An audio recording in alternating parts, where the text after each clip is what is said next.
This is what happened to my Honda Pilot yesterday at night when I was coming home.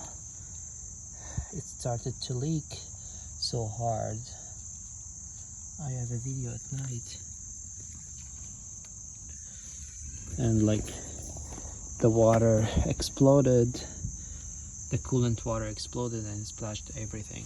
Let me just check.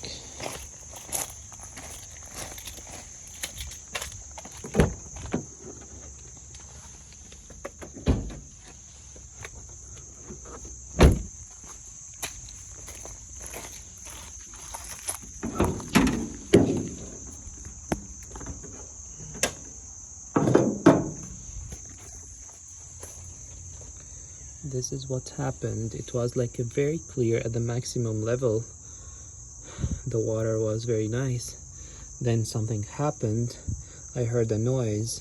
Then this got full of rusty water, and I feel that it got mixed with oil. I don't know what's the problem.